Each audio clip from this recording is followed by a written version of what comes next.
All right. Good morning, good evening, good afternoon, guys. Welcome back to the Verses. And today we're really excited because we're looking at an app that you may have heard of called Scrivener.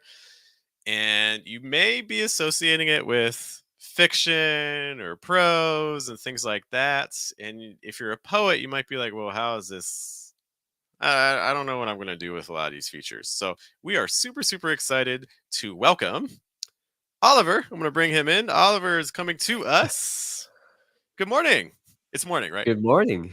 Yes, it is morning. Okay, you're East Coast too. Okay, cool, cool, cool. Yep, yep. Um, Oliver, can you just take a moment to introduce yourself? Tell us how long you've been with Scrivener for. Anything you think is helpful for everyone to know. Yeah. So, I'm Oliver Evanson. I'm the outreach specialist for Literature and Latte and a writing mentor.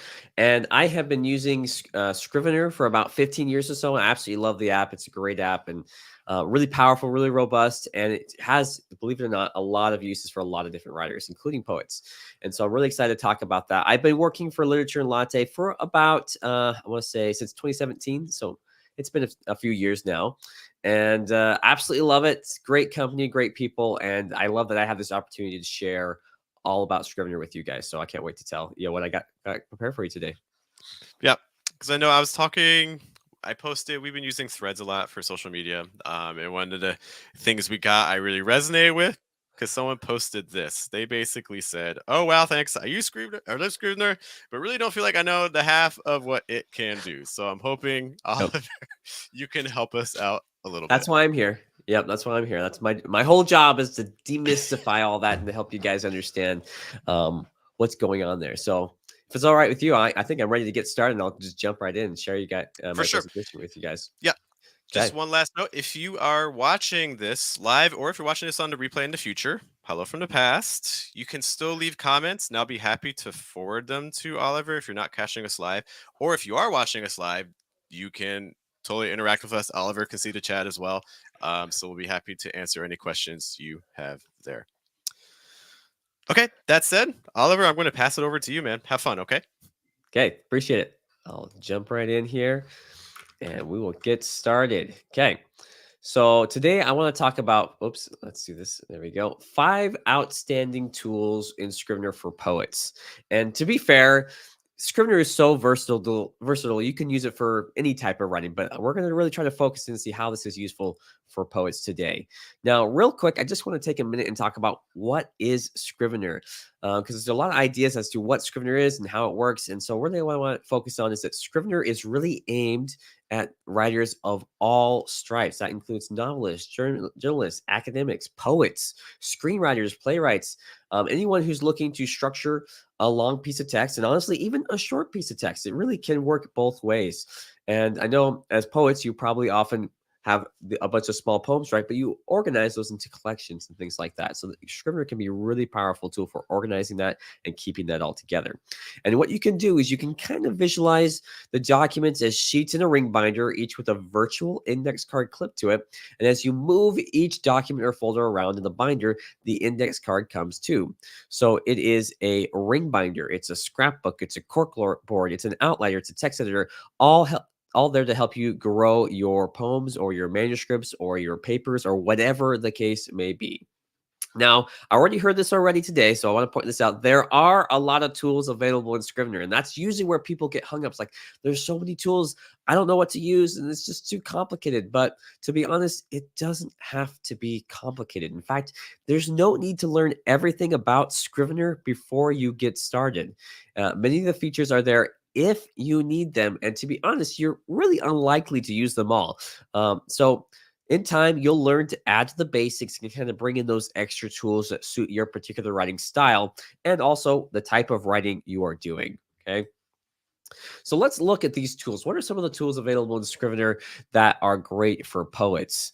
And so first off, we're going to look at these 5 things here. We have our poetry template, and then, believe it or not, there is an actual template in Scrivener you can use to that's set up for poets. So that's a good one. We're going to set that up and going to show you how that works and kind of look into that a little bit.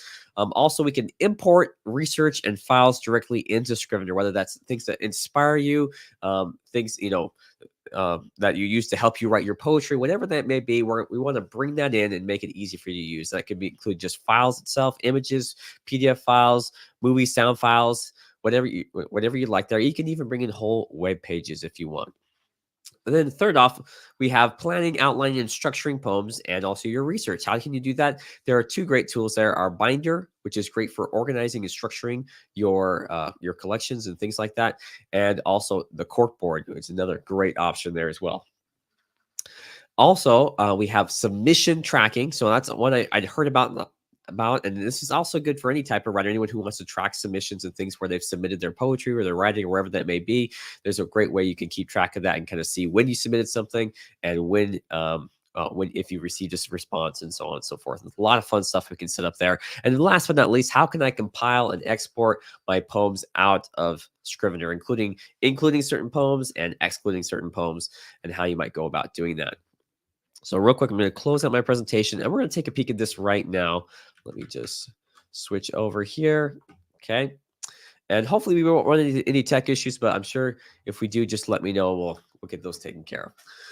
So right here, we have our new project window. And just to close this out real quick, I'm going to close out Scrivener and kind of show you what this would look like. And I do want to point out too, that I know I am on a Mac right now, but everything I discussed today is relevant on a PC as well. Okay.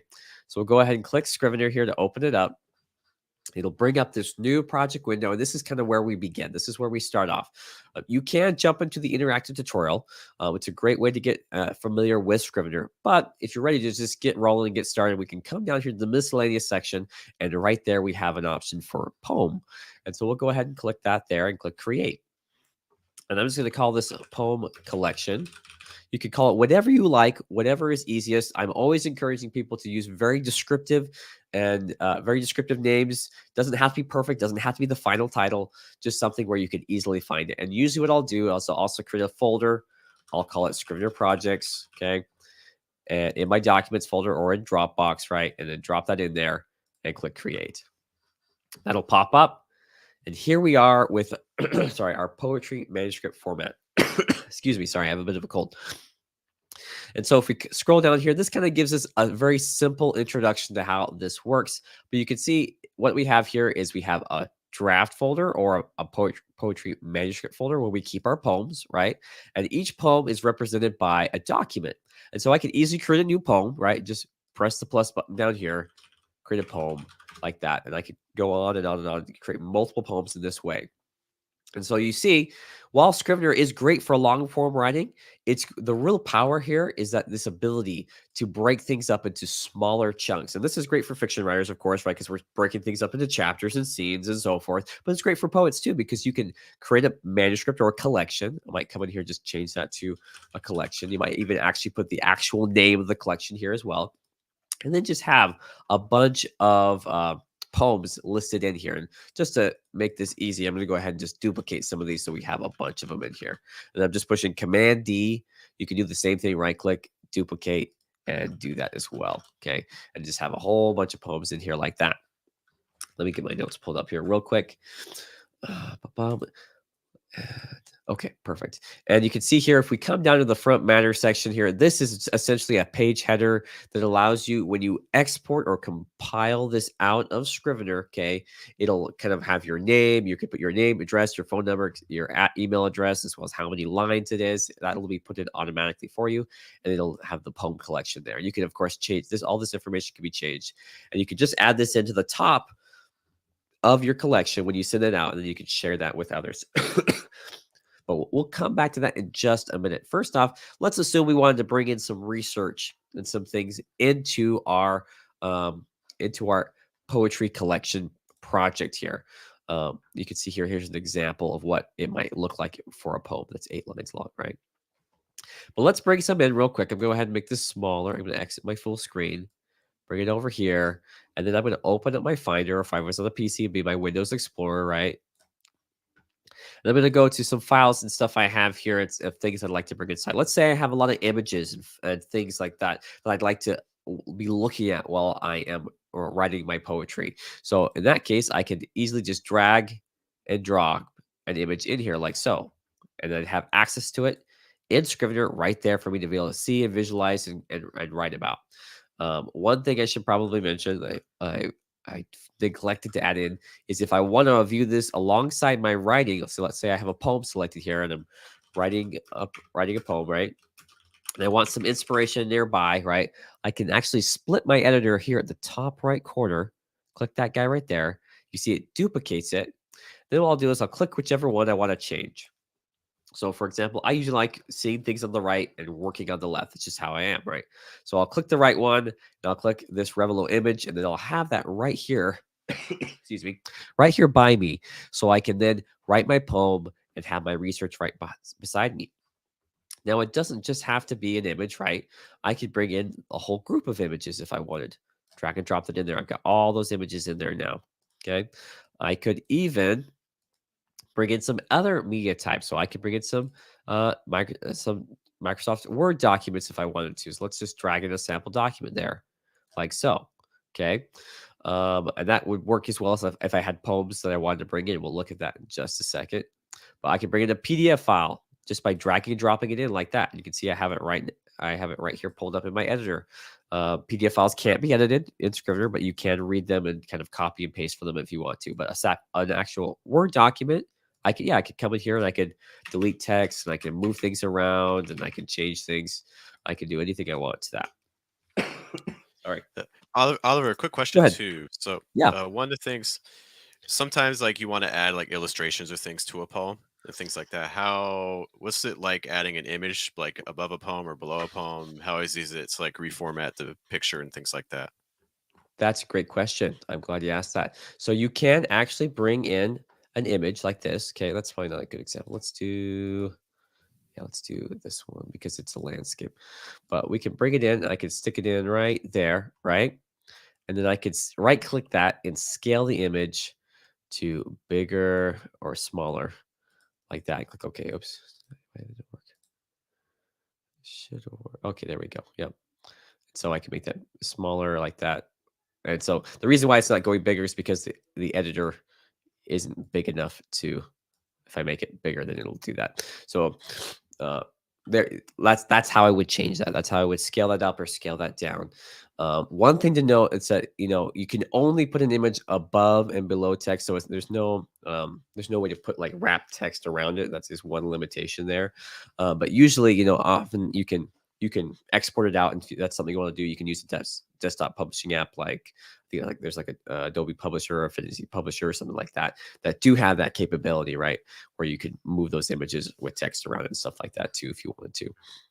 So one thing to know about Scrivener is that our focus here is more into brainstorming, drafting, cleaning things up, and then getting it ready for final publication. But you can, if you really want to, do almost all of it in Scrivener, which is pretty incredible. So there you go. That's how you would add an image in. And it's worth noting that I could do the same thing up here to an actual poem where I could drag and drop it in like that and scale that image down to whatever I need it to be, like so. So there we go. Sorry. So that's how we would do that. We can also bring in video and sound files as well. I don't know if that's ever common for any of you to do stuff like that, but you certainly could bring in a video in here. I could drag and drop that in and play a video directly in Scrivener like so. Okay. And same with an audio file. I can drag and drop an audio file. I'm not sure if I have my sound connected, if you'll be able to hear this, but maybe I'll just turn it down just a tad, just in case so it doesn't blow our ears off, in case it is connected. But I could have a sound file in here, and I could press play, and that would play that sound like that. Okay.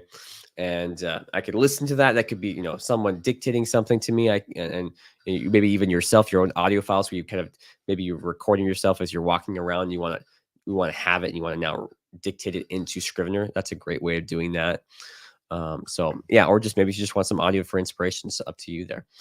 And so I can have those all alongside my writing as I'm working there. And so the key thing is here, making sure that you're keeping things organized. One of the biggest things I see is that, a lot of times we just do this, like we just drop stuff in like this. And it is a good idea to take just like, a minute or so and just create a little folder that quickly explains what is what, right? It doesn't take long. You can easily just drag and drop things in. And so that way you know where things are. I mean, obviously, the more specific you can be, the better if you have specific names and things and how you group things. Your own organizational method is great. But at its simplest form, right, just keeping things together is really, really, really important. So let's say I had some other poems and stuff I wanted to bring in here, right? And so I wanted to bring those in. That would be really easy to do. I'm assuming you'd be using Microsoft Word or something similar, or even if you're not using Word, you probably can export it out into a Word format. Scrivener can accept Microsoft Word documents, and it can even split them up into several different things. So in this case, where we have a poetry collection, we might want to split it up into multiple poems. Let's pretend for a second that this sample document here, these were all poems, not chapters. Okay, just work with me here. And we came in here, we said, okay, I want to import that in. I'm going to go to File, Import, and I'm going to use this Import and Split option. So I could put like, this case, I used a pound key or a chapter key, chapter. I can have some sort of symbol there or word that kind of separates them. So maybe if I had poem, right? Maybe every one of them had poem at the beginning of it or something. I could then separate it poem by each poem, right? But usually a symbol works best, like a pound symbol. You could do a find and replacing word and replace something with or go through and quickly add a pound between each one, and then we can easily bring that in. So what I would do, Just sorry to interrupt. So you're basically saying that like if you already have, let's say you're making like a chapbook, you have your chapbook already yeah, organized in yeah, Word. So you're saying yep. that like in the Word document, like add a little hashtag or something like right after each poem title, so that way it would split it by word. Yeah, Yeah. Okay. yeah. Yeah. So Okay. if I mean, and I'm guessing in your chat book you might actually have something already there. I don't know. I've unfortunately I've never actually seen how it's done. But No shit. if you yeah, I apologize.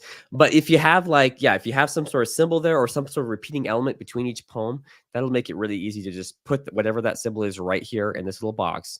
And Hmm. then when you import it into Scrivener, it'll just break it up. You see, these all had that chapter, right? And so it Hmm. was right before each chapter, and it just broke that up into a bunch of different documents. So imagine if these were all poems, right?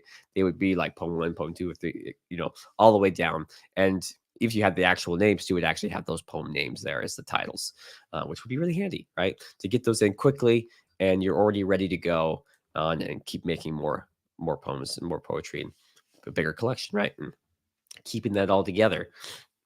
The real beauty here is that you can have them all together, right? But you could also look at them individually as if they're just an individual poem and without any external thing, bothering you, right? Or if I want to, I can view them as two poems together. So if let's say I selected chapter one here or poem one and poem two, right? I can actually select both of those and then click this little guy right here. It's called Scrivening's view. And now I see those if they were one fluid document. Okay. And so let's say I want to look at poem one, right, and poem 10, right? Those two poems and can compare and contrast. Maybe I want to move them around in the collection and be closer to each other. I don't know. Just experimenting here. I could then see that this is so we can tell that better. Poem one, right? I can look at these two together and see how they work together, and if it makes sense. Is that the order I want my collection to go? Right? How do I want that to be? And so yeah, it's super handy that we can kind of just jump around and kind of look at the two. Or even three that we want to look like. You can look at as many as you want from anywhere and kind of combine those all together. And then once you've kind of decided what you want to do, it's really easy to just move those around to wherever you want them to be. Like so, just dragging and dropping them wherever they need to be in the binder there. So that's super handy. You could do a similar thing, let's say in our corkboard view right here, right? I can kind of, I mean, depending how long the poem is, you might even be able to have a little excerpt of the poem in here in the index card. You can see it already previews what's inside. If there's any text inside here, inside the document, and there's nothing in the synopsis card here, the index card, it's going to preview that text. So I would assume if you had a bunch of poems, you'd see the beginning of each poem, and you could kind of move it around wherever you want to. And hopefully you can see this over here in the corner. As I move things around in the corkboard, things are changing over here too. It's actually making a difference. So, and you might see too, it's good to have actual names and just not like random numbering like this, because as I make changes, I don't want like chapter 3, chapter 6, or poem 47 and poem 1 right next to each other. I'd rather actually have the name of the poem itself, right? So it just kind of flows and looks neat and orderly and clean, right? So That's kind of how I would handle that. It's really, really useful, and I just love that ability to quickly be able to move things around and organize and get things looking just how I want it to with relative ease. Right? It's not a really difficult thing to do. Okay, the last two things I wanted to look at was sorry, submission tracking, and let's talk about also compiling your poems. So let's assume you've been tracking your poetry collection. You submit certain poems from and to different contests and things like that. Now, I'm not sure if you would be submitting multiple poems at the same time or how you might do that, but how I would handle that tracking is with something. Oliver, Oh, go before ahead. sorry, I just gonna kind of like to walk you through like a typical process. Like if you're submitting Yeah, go poems, like ahead. a very typical process. So typically, a lot of publications allow you to submit the same poem multiple places. There's a lot of simultaneous submissions. So typically, you might have like, let's say you have like 10 poems that you're trying to get published. You might pick random groups of five. Well, not like random, but like you might pick differing groups of five poems to submit to different publications. Okay. Okay. Um, Okay. any other kind of like quick things I could tell you about publishing that might be helpful guiding, or you feel okay? I think I feel okay. Okay. So let's say we group some of these up in some folders here. For example, group B, and we'll drop these in like this. And so how you group them up, you know, will vary, right? C, oops, group V, whoops. Oh well. We'll just kind of drop these around in a bunch of groups here. And we'll just do this one. D. And you might, obviously you would give them much better names than that. Maybe you'd actually give the name of the place you're submitting to would be really helpful, right? So we could actually I submit this to X, organization, right? And put those in there like so. And what I would do next, okay, is I'd actually come in here and I'd mess with what is called the custom metadata. And this is one of my all-time favorite tools in Scrivener. I use it more than anything. And ironically, it's something I kind of avoided for the first like probably 5 years or so of using Scrivener. I'm like, this looks too complicated, but it's actually really, really simple. And there's a couple things that we can do. So first off, I'm going to create what's called a due date. Okay, that's something that I'd like to keep track of and say, hey, I want to have this ready or finished by a certain date, right? They'll come in here. I can actually use a date or I can just use a text box where I type in the date. It's up to you how you want to handle that. I'm just going to keep it to the short date where it's just, 11, 16, 23. Okay. You can see there's a bunch of different options in how we keep track of that. And so I'll click OK. I got that there. That's one down. Okay. Next thing I'll probably do is create, if I'm submitting to multiple organizations, I might create a list of those organizations I'm submitting to. And so, oops, I made a mistake. Let's change that back to date. I need to add a new one in, and I might call it organizations or, right, submitted. We'll just call it organizations. Keep it simple. We'll go change that to a list, and we'll add in the list. We'll just call it org one,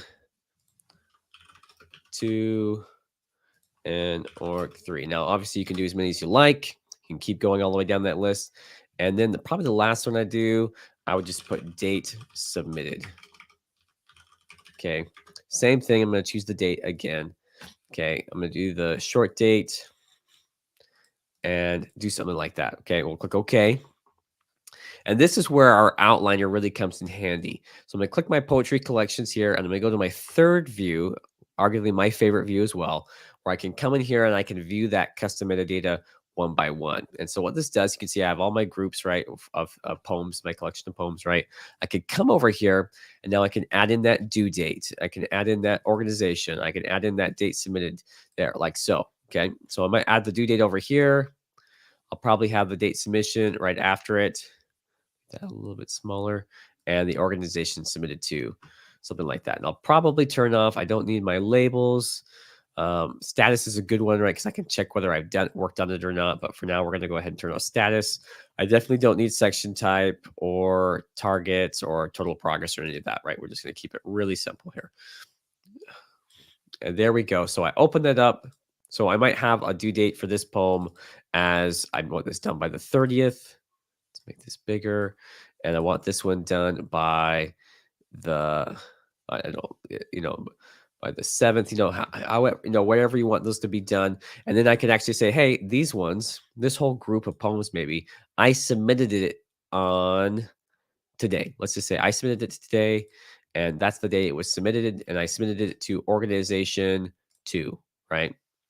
Now, if I submitted it multiple places, I might want to change this organization from a list to a text box instead. The advantage of that being that there won't be any list, right? You can just do a text box, okay? And I could just type in, let's see, type in all the places I submitted that this group, right? So that just is going to vary depending on what your specific need is. If you're only submitting that to one place, then a list is great. If you're submitting it to multiple locations, you might want to have a little bit more flexibility there. Oh, there was one more thing. Go ahead. As you're Go saying ahead. it, no, this sounds really great, especially like if you know that like, let's say you're not ready to submit yet, but you know that like there's a full length like award coming up, and you're like, oh, I want to make sure I have a manuscript ready to submit by then, so you can kind of make everything ready, so then you can keep track of your due dates and your progress and things like Exactly. that. Yeah. Yep. Yep. It's really robust. You can do a lot of fun stuff with this. And there there was one more thing I wanted. Okay. Yeah, if I wanted to do maybe if I didn't want to keep track of the actual date, although I imagine you would, you could change that from date submitted to just submitted, right? I could just be like, oh, I don't really care about when it was submitted. I mean, this is probably not the best thing, but and I could switch it over to a checkbox or something and say, oh, that's been done. I did that. I submitted those things. So matter of preference. You could do both even. You could have the checkbox and then a date submitted as well, right? In addition to that, and just there's something satisfying. I don't know about clicking a checkbox and like, ha, I did it. So there you go.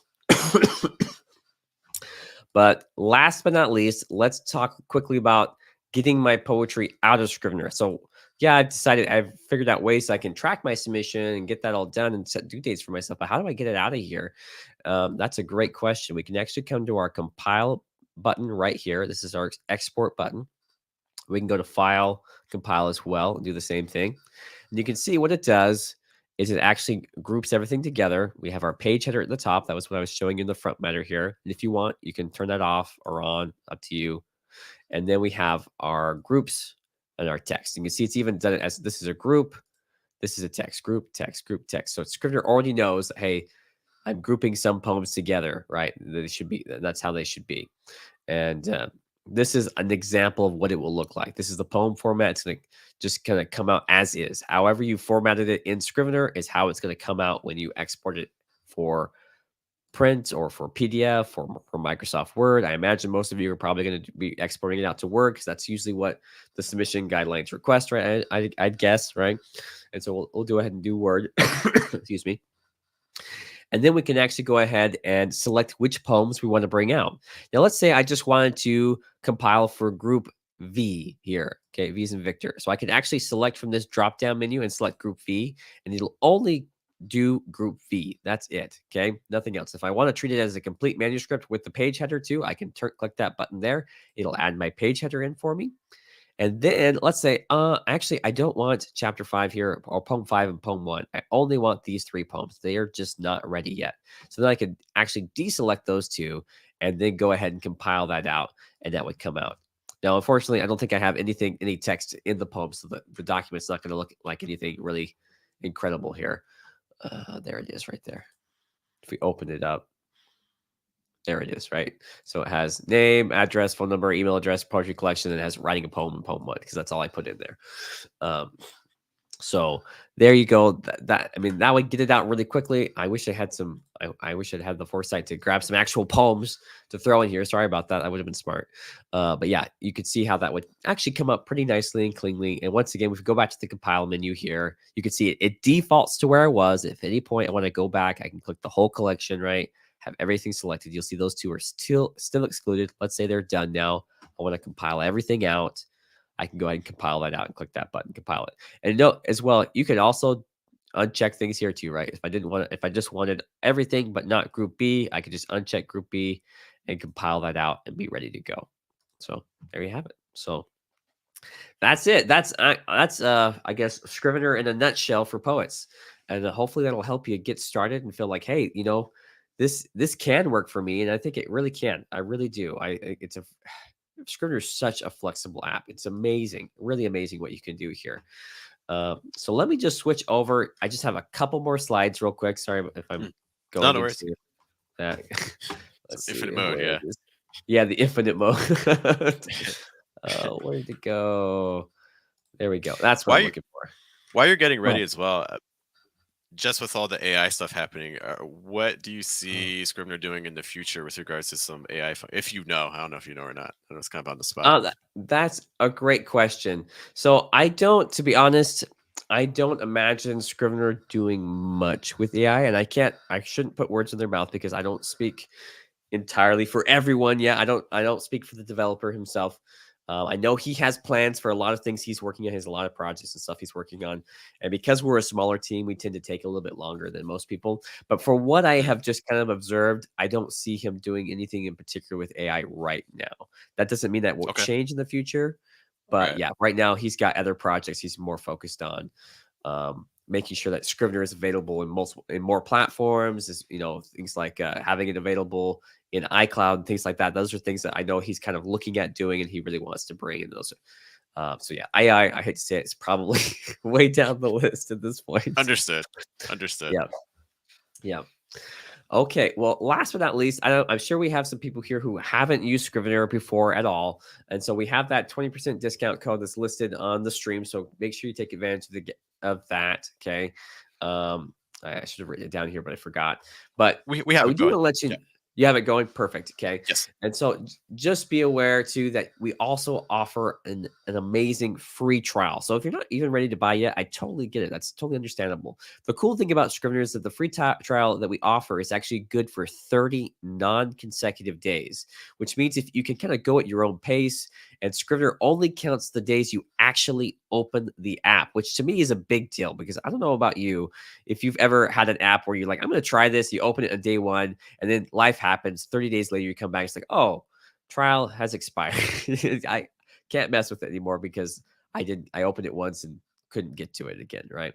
So you could actually make this trial last as long as 30 weeks if you only used it once a week. So I think that's pretty incredible. So check that out. Try it out first. Use the free trial. We really highly recommend you do, and then use that discount code and give it a whirl and see if that's what you like, if that's what you need. And of course, if there are any questions that I can't get to today, we have a great technical support team available at these email addresses for whichever platform you may be using, iOS, Windows, or Mac, right? Reach out to them. They'll answer your questions. And we have tons, I mean, literally tons of free resources available to you. Our webinar library, forum, manuals, blog video tutorials, knowledge base, and so much more. So don't hesitate to reach out and we'll get you taken care of. Okay. Here we go. I'll just switch over to my camera view Yep. here. There Cool. we go. Oliver, thank you so much. That was so great. Yeah, no problem. Happy to help out. Yep. Um, yeah, so like I've told people, keep us posted. So if people send us questions, whether they email you or if they message us on the social, we'll definitely be able to forward to you. Um, but thank you so much for your time. Thanks for Scrivener for allowing you to come out. We appreciate it. Yeah, no problem. Happy to be here. Thank you for having me. Cool. All right, Oliver, I'll let you go. Feel better. I'm sorry about your cold. I'm starting to feel it too. Thank It's you. like, oh my gosh, she has got it too. Oh no. Yeah, Um, it's just going around. What can you do? yeah, facts. Cool. But Oliver, thank you so Yep. much for your time. Everyone watching, thank you guys for your time too. We'll see you all later. Take care. Have a good day. See you. Good night. Good Bye. afternoon. Bye.